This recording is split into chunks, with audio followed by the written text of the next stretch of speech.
Quiero, en primer lugar, extender un cordial saludo a los organizadores de este importante evento académico por fomentar estos espacios para todos importantes de la academia, ¿no? Estimado Dani, compañeros, señores estudiantes, público presente y todos aquellos que se han dado cita en esta tarde para poder abordar la temática en la que estamos trabajando acerca de la movilidad humana y el tema de la interculturalidad. El tema en el que yo me voy a centrar dentro de mi exposición es acerca de cómo la Corte Constitucional, a través de sus dictámenes jurisprudenciales, ha logrado integrar la denominación categórica teórica del ius migrandi en las categorías protegidas. Sí, vamos a trabajar para el efecto con algunas sentencias, pero antes de iniciar con la revisión jurisprudencial que ha logrado esta integración del ius migrandi, quiero iniciar exponiendo el objetivo de mi intervención: identificar los precedentes jurisprudenciales que se han integrado en la jurisprudencia de la Corte Constitucional en torno a la movilidad humana, haciendo énfasis en aquellos estándares que en torno a esta problemática se han emitido con un enfoque de género en la interseccionalidad.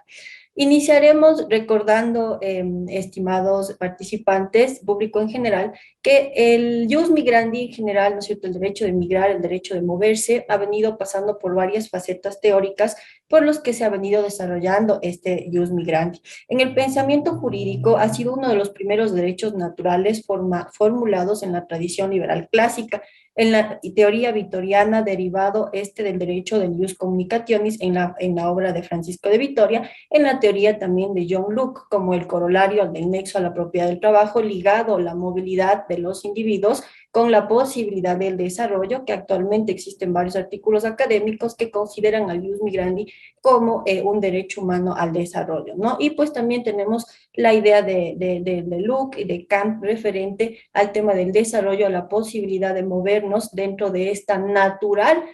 apreciación que se tiene como humanidad, como individuos. Sí, lo que ustedes están viendo en la pantalla, ¿no es cierto?, es una denominación teórica de lo que se define al ius migrandi como este derecho natural y este derecho de gentes que viene a categorizar, sí, a caracterizar una condición humana natural, es el hecho de moverse. Entonces, de manera natural entendemos que los individuos, nosotros tenemos el derecho a la movilización. Asimismo, la Organización Internacional para las Migraciones define a la movilidad humana como la movilización de personas de un lugar a otro en el ejercicio del derecho a la circulación. En torno a esta natural, ¿no es cierto?, síntesis de lo que es la movilidad humana, encontramos un contexto particular dentro del Ecuador. En un acercamiento a la realidad, de acuerdo a las Naciones Unidas, en la última década, Ecuador recibió un contingente humano de grandes proporciones. Acogió y brindó protección a miles de personas desplazadas, refugiadas y en situación de movilidad humana, convirtiéndose en el país de Latinoamérica con el mayor número de personas refugiadas. En 1968 y julio del 2020, estas son cifras de Naciones Unidas, han sido reconocidas como refugiadas en el Estado ecuatoriano 69.897 personas, de las cuales el 97.72% han sido colombianas, el 1.63% de otras nacionalidades y el 0,73%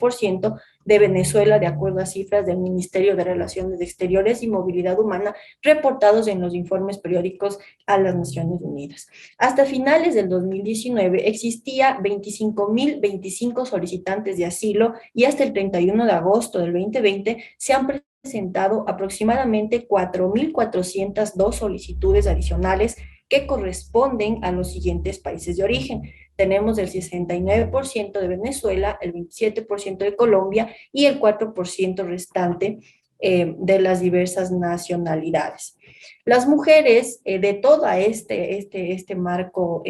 teórico general, en estos números y en estas cifras que les acabo de indicar, que se encuentran las personas de movilidad humana, resulta que aproximadamente, de acuerdo a ACNUR, las mujeres representan casi la mitad de los 244 millones de migrantes y la mitad de los 19.6 millones de refugiadas en el mundo. ¿sí? Según Naciones Unidas, hasta el 2020. Sí, entonces, en esta primera parte de esta variante de lo que hemos, el tema que les he traído en la tarde, pues tenemos la primera variante que es el jus migrandi, la movilidad humana, con esta realidad. Sí, con la realidad de la que nos habló la jueza que estuvo al inicio, la compañera que me precedió en la palabra, y pues el objetivo de la parte académica y la proliferación de conocimientos de la tarde que nos cita aquí es entender que este movimiento humano corresponde a una necesidad natural inherente al individuo y que nos ha puesto de manera jurídica de frente a unas realidades que viven ciertas personas en torno al discurso de los derechos humanos,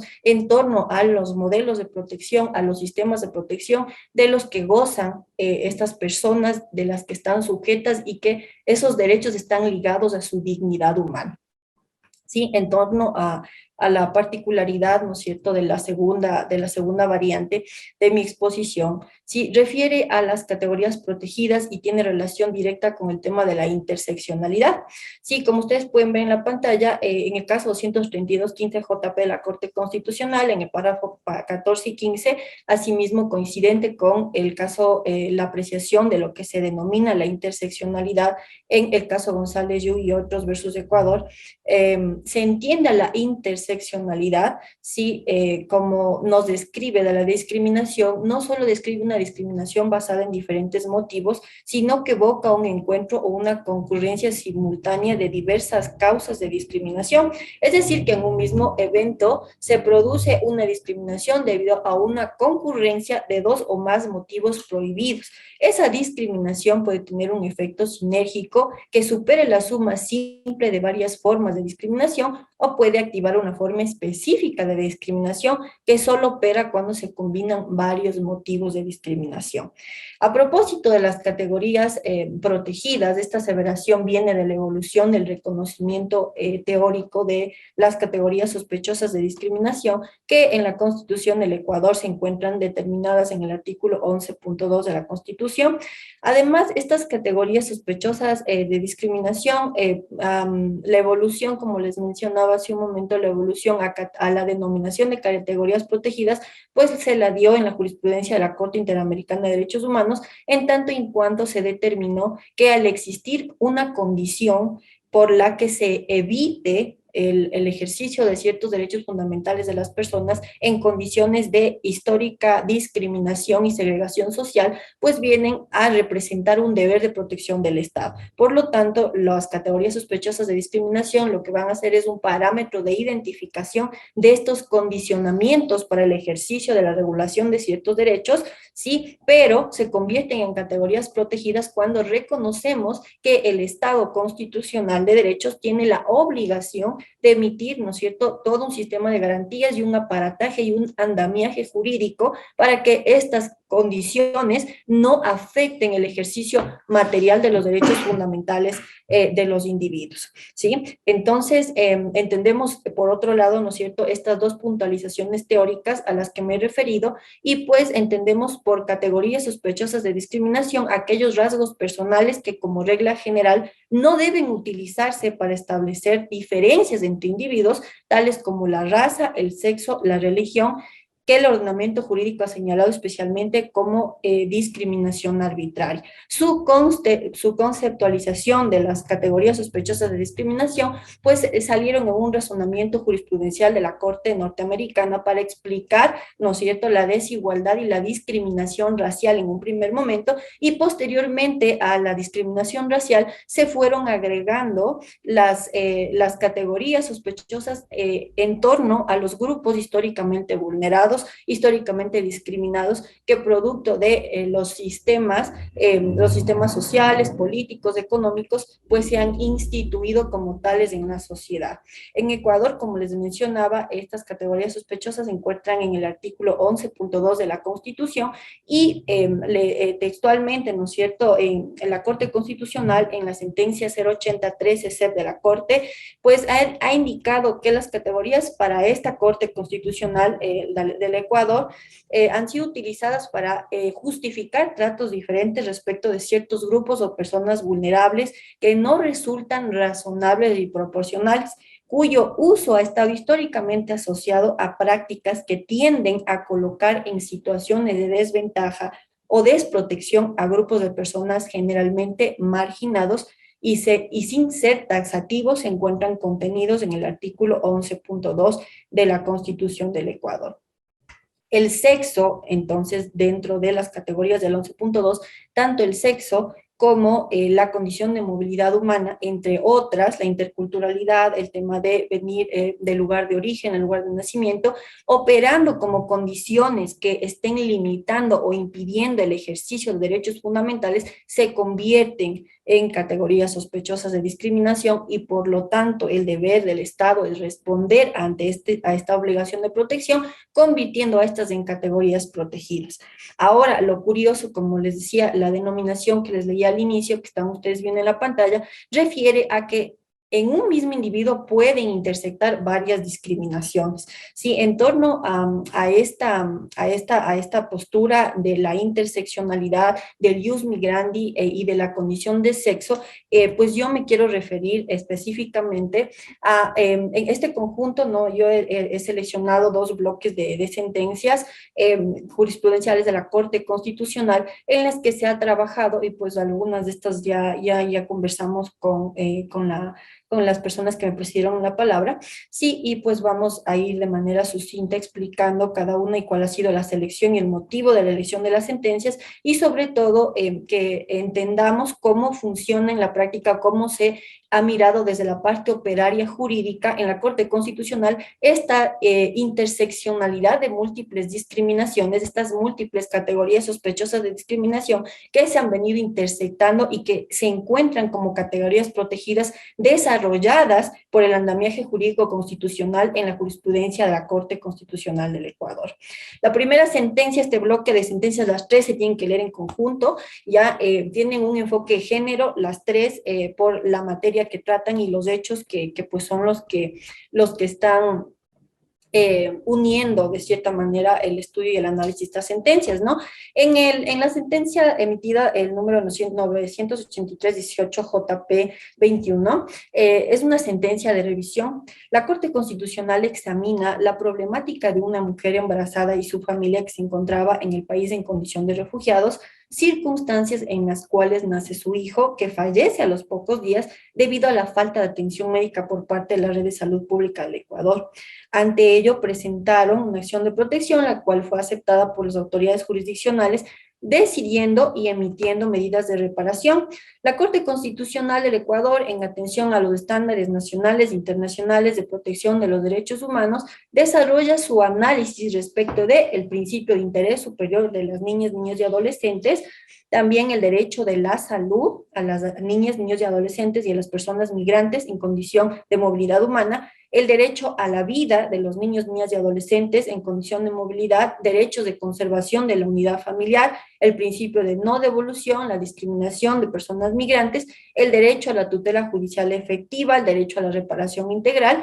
que son consideraciones previas que se han analizado en torno a la estructura de la violencia de género sufrida, sí, por esta mujer colombiana que estuvo embarazada y que, pues, el caso un poco ya habíamos revisado, pero como les decía, esta se tiene que leer en torno a los otros dos precedentes acerca de la violencia obstétrica que, pues, se van desarrollando en estos estándares de la Corte Constitucional. A propósito de la violencia obstétrica, tenemos el auto de selección 9621 JP, en la que también un caso similar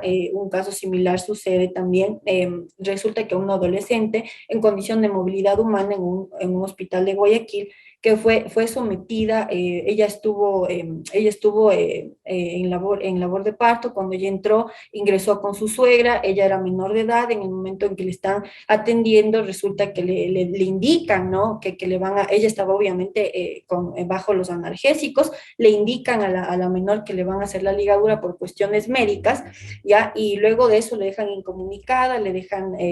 totalmente abandonada en el centro de salud en el que se encontraba, y luego ya se entera de que le habían realizado la ligadura durante la práctica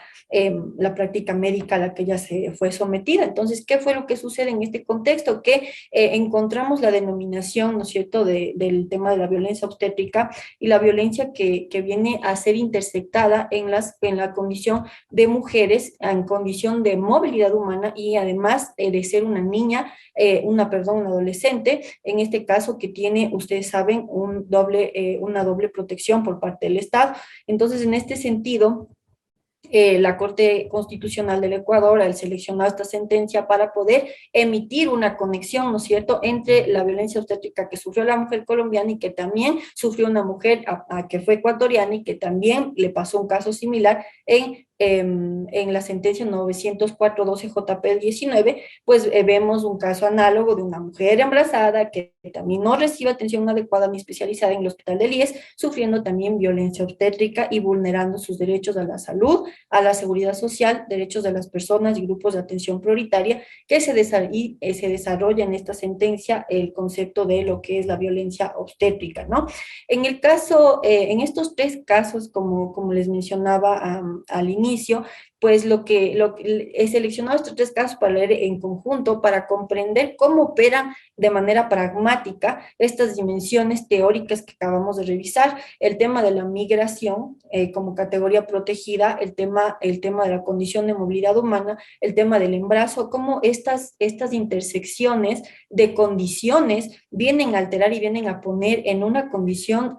súper vulnerable a las mujeres en torno a la protección que debe de tener el Estado con todos y con todas. Como decían las juezas, la jueza también que me presidió en la palabra, pues nosotros indicamos que la dignidad humana está conexa a la movilidad humana y todos los derechos son conexos para poder ejercer con dignidad, ¿no es cierto?, y vivir con dignidad. Y esto no solamente es un operario que refiere al cumplimiento de ciertos requisitos formales de la norma. Sin embargo, miren, ustedes ven en estos casos tan terribles que estamos revisando súper rápido, entendemos que la interseccionalidad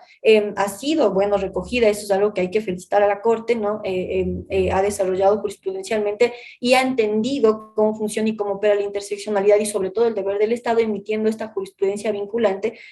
atendiendo a la obligación de protección constitucional y el enfoque de género que podemos revisar en el análisis de estas sentencias. Como les leí al inicio, igual las cifras nos indican que las mujeres, por la condición de ser mujeres, tienen una afectación diferenciada en la condición de movilidad humana y esto está evidenciado en estas sentencias. Entonces, rescatar también que tenemos el enfoque de género, tenemos el reconocimiento de las categorías protegidas que lastimosamente convergen y desembocan en esta sucesiva proliferación de la vulneración de los derechos fundamentales de las mujeres. Esta jurisprudencia que ustedes acaban de revisar está relacionada directamente con el caso 2185-19 JP y acumulados, la sentencia 1214-18P, el precedente también 1497-20 JP y el 2021-19 JP, que pues ya fueron abordados en mi exposición anterior, por lo que no me detengo a hablar de los antecedentes de hecho de cada caso, ¿no? Finalmente, ¿no es cierto?, en este segundo bloque de sentencias que también ya revisamos con la magistrada al inicio de la jornada, tenemos la sentencia 33513 JP del 20, de la que nos habla de la revocatoria de nacionalidad de un ciudadano cubano, quien fue devuelto a la ciudad de Cuba y fue detenido en Guayaquil, y pues ustedes ya saben lo demás, ¿no es cierto?, acerca de los hechos. En este caso puntual, la Corte Constitucional analiza el principio de proporcionalidad en las medidas, la excepcionalidad de la privación de la libertad, el derecho a la integridad física, psíquica, moral, ¿no es cierto?, de la persona y el derecho, sobre todo, a emigrar y a todo el procedimiento jurídico y las garantías del debido proceso que se deben observar en los cúmulos administrativos que puedan darse en torno a la condición de movilidad humana de una persona, ¿sí? Dentro del análisis de esta sentencia tenemos que la categoría protegida sigue siendo las condiciones migratorias. La sentencia 897-11 JP 20, también de la que nos habla de un ciudadano nigeriano en peligro inminente en su país que solicita asilo en Ecuador, su solicitud le fue negada los derechos que dentro de la Corte Constitucional se analizaron fue el derecho a solicitar asilo, el principio la no devolución, el derecho a la asistencia gratuita del traductor o del intérprete, a propósito de que en esta sentencia se define, ¿no es cierto?, la diferencia entre el entrevistador y el intérprete, el derecho del refugio, el derecho a transitar libremente, el derecho a la tutela judicial efectiva, y tenemos como categoría protegida la condición migratoria de este ciudadano. Sí, en el precedente 253316 de P21 tenemos también a un ciudadano extranjero a quien le fue ordenada la deportación a su país posterior al cumplimiento de una pena privativa de libertad,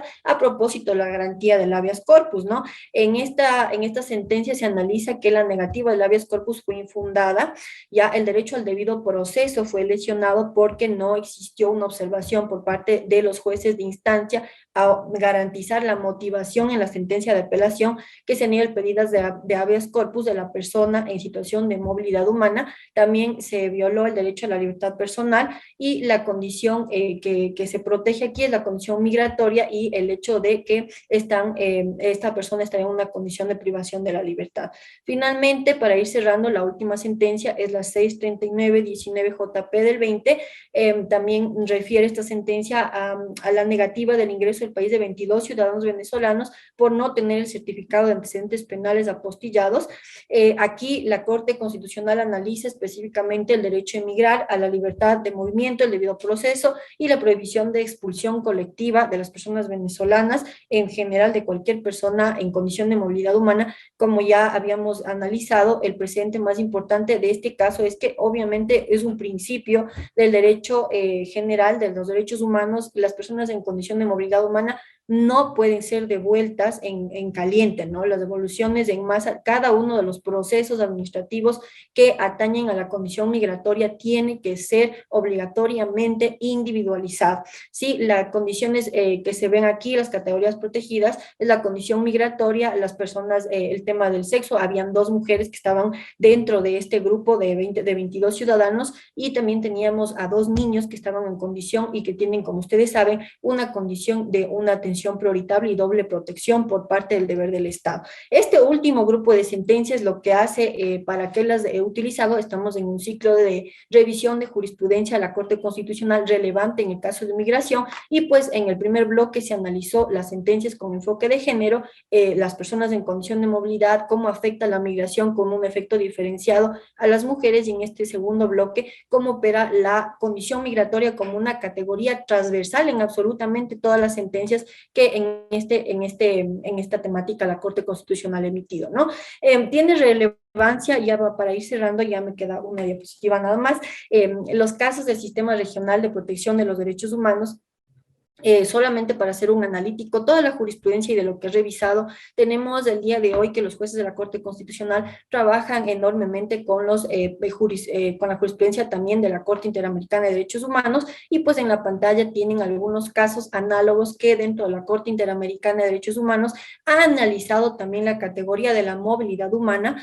como esta categoría protegida en torno a los, conectado con el deber de protección de los estados constitucionales en torno al cumplimiento de sus obligaciones internacionales de protección de los derechos humanos dentro de las sentencias que se han emitido y las opiniones consultivas que se han emitido en torno a la cuestión de la movilidad humana, ¿no? Entonces, ahí tienen un poco, porque es muy amplio, hay muchísimas sentencias, pero estas son las que yo he tratado de recoger en este ciclo de jurisprudencia para esta exposición, ¿no? Para llegar a las conclusiones a las que se llegó es que la Corte Constitucional del Ecuador ha integrado de manera correcta en sus sentencias la condición de movilidad humana como una categoría protegida que está reconocida dentro de la Constitución en el artículo 11.2. La Corte Constitucional del Ecuador también ha integrado en sus sentencias el enfoque de género, anotando en su jurisprudencia la vulnerabilidad a las que están expuestas las mujeres por su condición de sexo. Recuerden que de manera diferenciada, por la condición de ser mujeres, afecta definitivamente de manera diferente a un hombre que a una mujer la condición de movilidad humana, ¿sí? Sin que esta categoría tenga que ser desprotegida para los hombres, ojo, pero las mujeres se encuentran en una doble condición de vulnerabilidad por el hecho de ser mujeres. La Corte Constitucional del Ecuador ha reconocido en su jurisprudencia la multiplicidad de discriminaciones en la interseccionalidad que pueden sufrir por diferentes causas las personas en condición de movilidad humana. Sí, entonces, estas de manera súper súper general y asimismo corriendo por el tema del tiempo, he querido traer a ustedes este análisis jurisprudencial de la Corte en torno y en clave a mirar cómo desde la parte teórica nosotros hemos venido trabajando en algunas investigaciones en el tema, cómo ciertas circunstancias llegan a intersectar de tal manera que las mujeres se encuentran en una condición diferenciada de vulnerabilidad en torno a sistemas de protección que tienen el deber de los estados de proteger y cuidar. Como decíamos anteriormente, para poder modificar estas realidades, yo encontré una similitud para cerrar en el tema de por qué se vienen vulnerando los derechos de las personas en condición de movilidad en instancias inferiores cuando se trata de procesos generales. Veo en instancias administrativas y judiciales ordinarias, nosotros todavía en el sistema de justicia también existe todavía el esquema de pensar que todos los procesos y las causas se resuelven con la aplicación del mero principio de subsunción que viene de la escuela del Estado Legal de Derechos, y pues actualmente el paradigma del Estado constitucional invita a que eso se rompa y se pueda analizar y se pueda entender los derechos en serio, como dice por ahí los autores de Alexino y Dworkin. Entonces, para finalizar, quiero leerles un extracto de un testimonio de un proceso de movilidad humana en el que dice lo siguiente: llevamos 10 días caminando, llegamos 19 acá a la frontera, ya es 27. Se pueden imaginar lo que hemos pasado durante estos días de frío, el hambre, a veces sin saber de nuestros familiares por días. Yo lo que quiero es salir adelante por mi hija y lo que pasó ayer, nos desesperamos por tanto estar aquí aguantando frío y hambre. Persona migrante venezolana. Con esta reflexión quiero culminar mi exposición agradeciendo el espacio y recordando que la manera correcta de modificar estas realidades es empezando por cambiar nosotros, combatir la xenofobia, combatir los estereotipos de género, y invitando a todos porque el mundo se cambia desde nosotros, ¿no? Y desde la academia, así es como cambiamos el mundo desde la Universidad de Otavalo. Muchas gracias, estimado Dani, por el espacio.